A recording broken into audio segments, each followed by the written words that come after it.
So in the last video we had seen that when we have so we had actually taken the visual representation of what happens of a sound wave actually, and used that to make a graphical representation of the same. And it did this because the graphical representation is easier to represent on paper, so that is easier to make on paper instead of drawing all these dots. And that is something that you must have experienced when you were asked to draw the diagrams of, yeah, this diagram actually.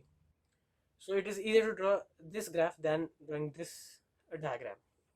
Now in this video I'd like to just correct something and then move ahead. So first of all, this actually is a snapshot or a, so for example, if in reality if there is something vibrating here, and let's at this moment you click a picture of it. Click.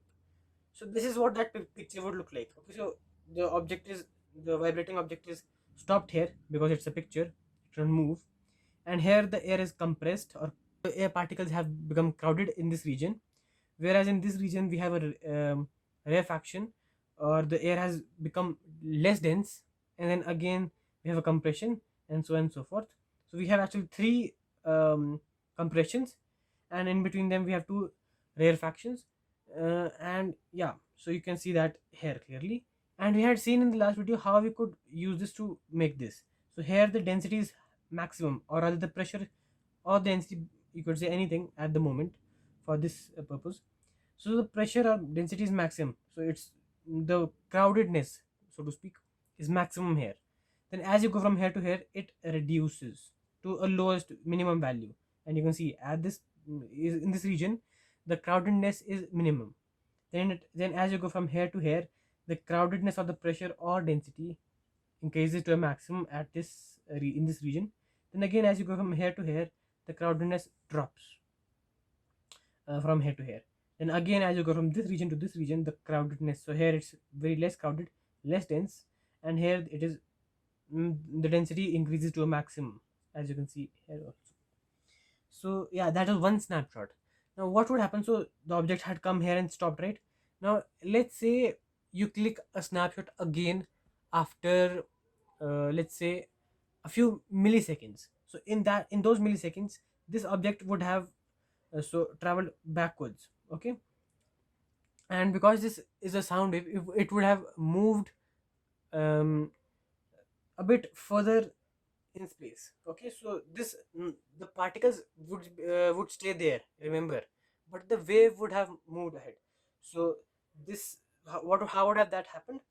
So this compression here would have spread in this direction and that direction, and even this would have spread, and even this would have spread, and actually here we would have gotten a rarefaction here, because the compression would have spread from both sides into this. We would actually get a compression in this region now, and similarly it was spread into this, and we would get a compression here.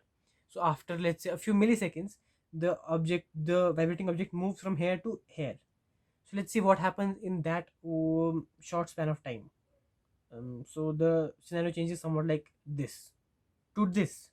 So this is after a millisecond, this is what the snapshot or the picture should look like. So if you observe, the whole wave has shifted forwards.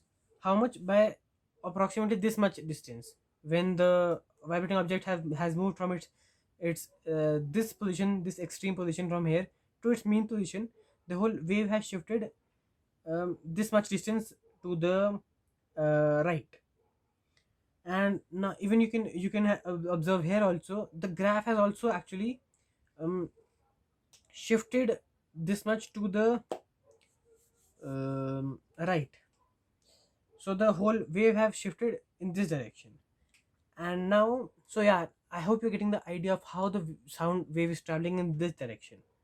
And so if we now observe after a few milliseconds, the whole wave would have again shifted somewhat like this. So this is what the wave would look like after again a few milliseconds. So now the vibrating object has moved in this direction to this extreme, and you can see another compression that is forming here. and all the whole wave has again shifted by this much distance to the right. And this way, after some time, the wave will again shift in that direction, and this is the wave is moving in this direction. And so uh, yeah, now if you were to focus on any, so we know that the whole wave is moving like this, right? So I'll just bring it back to its original position. It was somewhat like this when we started. Now I'll get the original graph back. If you observe at let's say at this point, or let's rather at this point. So if you are standing at this point here, and if you observe the wave from this, how long, I can ask the question, how long would it take for the wave to actually move? So the wave is the complete wave is moving in this direction, right? So if you're standing here, after some time, the whole wave would have shifted this way. Obviously you are standing stationary there, so you won't move. The wave would have shifted this much, and you would be looking at a rarefaction. Not so earlier you were looking at a compression, but now you're looking at rarefaction because that's in front of you. And if you wait for some more time, the wave would again shift, and uh, now another compression comes in front of you. So if I ask you the question, how much time would it take for one compression to go? So if you start at one compression, and how much time does it take for the next compression to reach to you? So if you were earlier standing in front of one compression, how long would it take for this to happen? So let's say in some case of for some sound wave, it takes 0.1 seconds for the next compression to reach the standing stationary observer. Okay, stationary with respect to the ground. Um, this number 0.1 seconds is called the time period of that wave. So time period of a wave, of a sound wave, is the time taken for one compression to pass and the next compression to reach. Or rather, if you look into the terms of the graph, so if you look at the graph, I'd like to introduce a few terminologies, terms here. This here is called the crest, the peak. Okay, so these are like mountains, right? So if you look at this is called the crest,